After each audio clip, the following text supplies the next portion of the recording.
So Joel is a contemporary artist whose work focuses on communities, the land, climate change and the environment. Joel's photographs have been exhibited at the National Portrait Gallery and the Royal Academy of Arts, and he was shortlisted for the International Photographer of the Year at the Lucy Awards. Joel works nationally and internationally.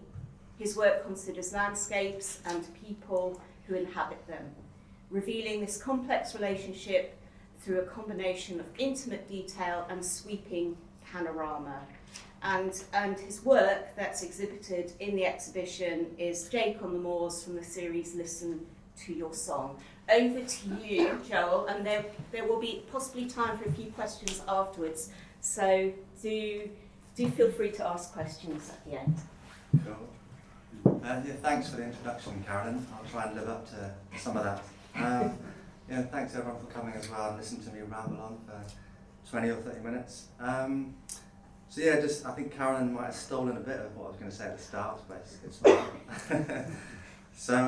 Through my talk, I'm just going to go into a little bit about my practice, and then some stories that I've created over the years, and then a little bit about myself, but not too much, and then a little bit about the Indigenous-led charity that I work with called If Not Us Then Who, and then finally we'll finish off looking at the project Listen to Your Song, which has been exhibited here at the exhibition, which I'm really grateful for. I'm a contemporary photographic artist, and my work permeates conversations around the land, people and communities, climate change and the environment.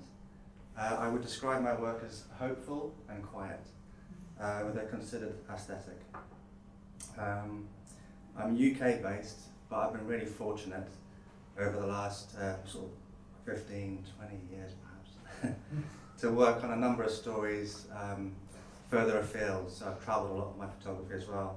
And so I've been collaborated with some amazing people and some amazing communities around the world, which has been an amazing learning curve for myself. So I have a studio in Spike Island in Bristol, and I've had that studio for about 5 or 6 years now. And so I'm often in Bristol and involved in the community in Bristol as well. So initially I just wanted to take you through some projects I've worked on over the last few years, just to give you an idea of my style of work. So the first project I wanted to share with you was a project titled Stray from the Past. And this project I created in Death Valley in California. So my brother lives in California, and on a trip out to see him, I think it was for his 40th birthday, I also wanted to justify the money I'd spent getting out there and covering some personal work as well. And I have a really deep fascination with the desert as well, so I managed to convince my brother to lend me his Jeep, which is a bit broken up and battered. And so we were a bit nervous about whether the Jeep would make it into the desert for 7 days and I'd come back out alive, but everything was fine and it worked out great. And so I took his Jeep, and for 7 days I slept in the Jeep just to be near locations that I wanted to photograph. And I guess I could be there for the sunrise and that type of thing, perhaps also to keep costs down. As you know, as photographers, we don't always earn a heap. But yeah, it was a beautiful experience, and I primarily documented the landscape, and I documented the people that use the landscape and inhabit the landscape as well. So this first picture is of a mountain range near a place called Zabriskie Point. And tonally, it was really fascinating for me. And so I would spend hours here in this particular location, actually, just watching the light shift and getting different looks and feels, how this sort of landscape felt to me photographically. But yeah, I really love the soft tones that you're able to create in this type of space. This next image is an image titled Carriages Near the Trona Pinnacles. You can just about see the Trona Pinnacles. But yeah, this image gives an example of how our forefathers traversed this extreme landscape in the past, and gives an amazing sense of scale, hopefully, and the aridness of the desert. This next image is an image I created at Badwater Basin. They have some great names for locations in America, the Badwater Basin definitely being one of them. But there was a car park just off to the left of frame in this photograph, and so all the tourists, I guess, would drive to various like highlights, perceived highlights in Death Valley, and in this location in particular, they would park their cars out and then meander out to the salt flats, and I would spend hours just kind of move out to the salt flats almost like ants on the landscape, and so I composed a number of images as people move through that landscape. This is an image in the canyons near Zabriskie Point, near that first image, and I was just massively drawn to this couple who were almost camouflaged in the landscape. Actually, what they were wearing was incredible. And so I observed them from a distance and kind of photographed a number of images of them as they moved through the canyons. And I like the kind of oddness that comes with that type of image as well. I've also done a lot of work with indigenous peoples over the last 10, 12 years. In this moment here in Death Valley, I hadn't had previous dialogue or communication with the Tabisha Shoshone people here. And so I spoke to some of the elders, but in the end, I just created a few photographs that intimated their presence in the desert without showing them in particular. And so this is on their reservation, which is opposite the salubrious town of Furnace Creek, which sits in Death Valley. Their reservation, of course, isn't quite what it would have been previously. And this next image is titled Cars on the Reservation. It just shows a group of their cars shading from the desert sun. So there's much more to this work as well, by the way. So if you go to my website and a number of these projects and stories, you can obviously delve deeper. The next project I wanted to share is much colder, and so this is a project titled The North Chose Us. And this is a project that I told with the Sami people in Lapland, and it was a commission that came through The Guardian, and so I was just really stoked to get this commission, because it's really hard to get commissions like this basically as a photographer, especially now even more so. And so I guess I kind of got this commission perhaps through my work with indigenous people, but also through the aesthetic and style of my photography. But it was an amazing trip to go on. I just want to read the short extract. Annie Sarah Aikio tenderly feeds one of her family's reindeer on the edge of a snow-draped forest in Vutsu, Lapland. The skittish animal is smaller than the others and nervously gobbles up the damp straw in her cold hands before springing away into the sparkling whiteness. Her family have herded reindeer in these harsh northern latitudes for generations, but their way of life is under threat like never before, from global corporations keen to get their hands on the region's rich mineral deposits and open up Arctic shipping routes to markets in Asia. Without land, our reindeer wouldn't be able to live, and without reindeer, the Sami culture is gone, she says. I'm afraid that someday we will only be able to read about Sami people in school textbooks. And so saying a quote like that for me is quite emotional in some ways, because I've built up a lot of friendships with indigenous people and various indigenous leaders and storytellers. And what indigenous communities and people do for our planet and the remaining biodiversity that remains is vitally important to them and of course to us if we care about the planet as well. So yeah, we should do what we can, support when we can. This next image is of a father and son on a large frozen lake in Lapland called Lake Inari. And so they were out ice fishing, and myself and the writer managed to convince them to take us out onto this frozen lake, which was insanely beautiful to be there, and also just like definitely quiet and quite surreal. And we were out there probably for 2 or 3 hours, so quite a while, getting a bit cold. This next image is of the same father but with his daughter, and she's pulling up the lines that go into the fishing hole, and he's communicating obviously his knowledge to her. This is some of the lines just dropping into the fishing hole, and you've got the remnants of a catch to the right there as well. These were 2 amazing individuals that I met on the trip as well. So there's a woman called Rika on the left, who became an MP for her area as a teenager. And on the right, there's a man called Timo, who was an ecologist in the area. And they both had a deep connection to this land and this area where they lived. And they were both basically campaigning to keep, there was a mine that wasn't far away, and the mine was looking to expand into this area. That meant a lot to them, and it also had, it was very biodiverse in terms of what the habitats that were there as well. And so what they were doing was incredible and really inspirational to hear their story when I met up with them. And this is an example of kind of what they were up against. So this was the mine called Kavitsovo Mine, which wasn't too far away from where they lived.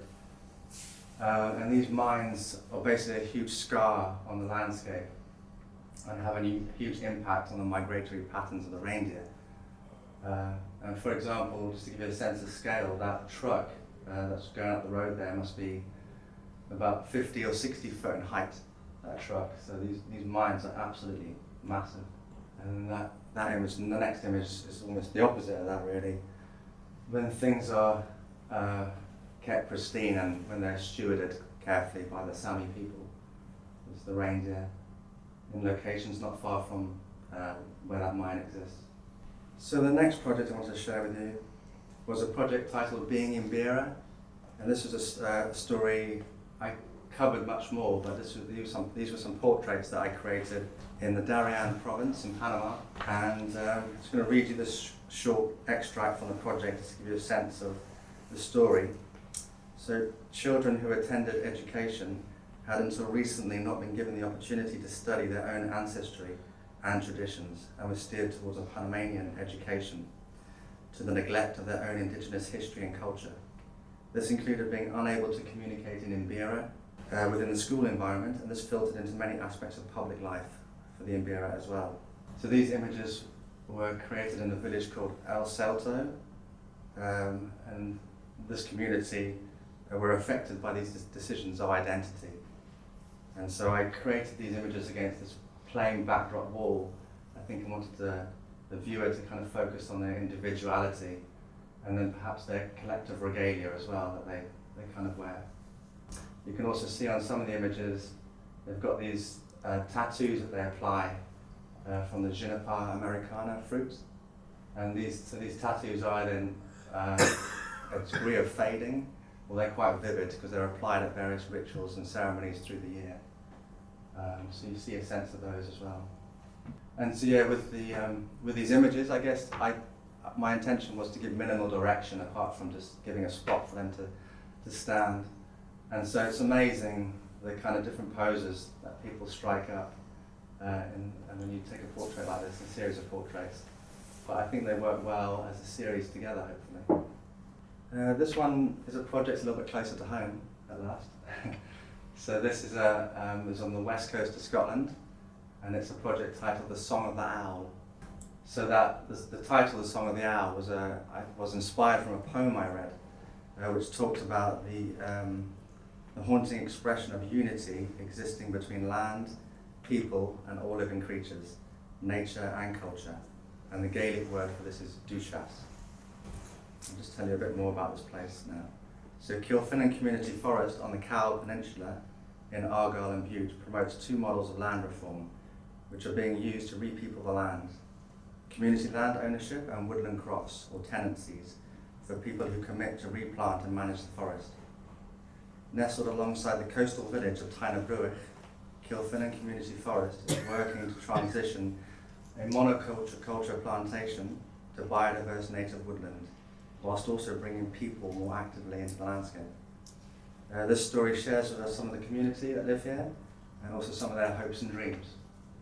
And so this first image is of a young boy called Arlo on his family's croft, and me and him were basically just clambering around amongst these trees.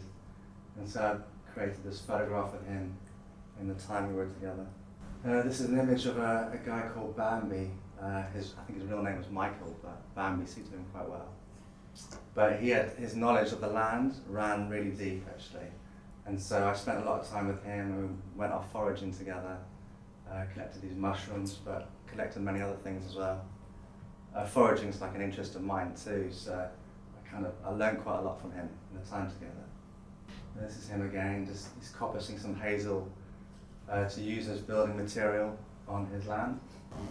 This is a young girl called Morven on another family's croft. And so I was just really fascinated by her hair was almost mimicked in the rustic grasses that were primarily on the croft. And so between me and her, we created these like images together of her moving through the landscape. This is that boy Arlo again, but with his mum, Mary Lou. And they're just on their croft, and they're taking these stakes out and these sort of cylindrical protectors to protect the saplings that they're going to plant in the croft. But yeah, really inspirational work they're doing here as well. This is the two of them putting the stakes into the ground. Arlo with his homemade mallets as well. So I quite enjoy pairing images together at the moment. That's probably more than I did in the past. And so there's a lot of that going on in my work as well, more than I previously managed. And this is that same boy Arlo, just done portraits we created together. And as we moved around his croft, he would pick up various things that he found. And so he picked up this dung beetle that he found and held it very gently actually in his hands. So I feel like those images work well together. Next I was going to touch briefly on just my own personal story. So this is me on the left in the blue top, and that's my brother on the right. And so yeah, we both grew up in Cape Town, South Africa, and so we had in many ways a very privileged, beautiful childhood growing up in Cape Town, South Africa. But we also grew up there during a time of apartheid and the horrific regime that was in place by the South African government. And so when I came back to England as a 14, 15-year-old, there was suddenly loads of questions thrust at me about living in a country like that. And I guess lots of guilt and scars remained from having lived there. And so to try and work through that, I ended up reading quite a lot as a teenager, and I still do, about the apartheid regime, about South African history, about the civil rights movement in the US, about other various social injustices that I've seen around the world. Just trying to make sense a bit more about my journey, my own personal journey. And so yeah, the time there was deeply conflicting, I guess, in some ways when I look back. And this is also relevant to my practice in general, and you'll see it in my work. But it's also relevant to the charity that I work with called If Not Us Then Who, which works with Indigenous communities, or Indigenous storytellers. And so If Not Us Then Who is an Indigenous-led community, and my role primarily is working with Indigenous photographic storytellers. So I sort of mentor and support their practices and help them with exhibitions and support them if they're working with editorials. And it's a really fulfilling role I have with them actually. Yeah, I mean if you have the time at all, the website's really incredible that they have, full of incredible stories from Indigenous filmmakers and photographers. So I really encourage you to go and have a look at. It's like a treasure trove of amazing stories. And yeah, If Not Us Then Who primarily supports Indigenous storytelling and seeks to have an impact with those narratives, and also works closely with Indigenous leadership at climate events, so supporting them on the global stage as well. I've learned so much through the friendships that I've created with Indigenous leaders and storytellers, and I think primarily I've learned how it's possible to feel more present and deeply connected to this amazing planet and to live more in balance and harmony with our natural world. And I've learned a lot about that over the last 12 years.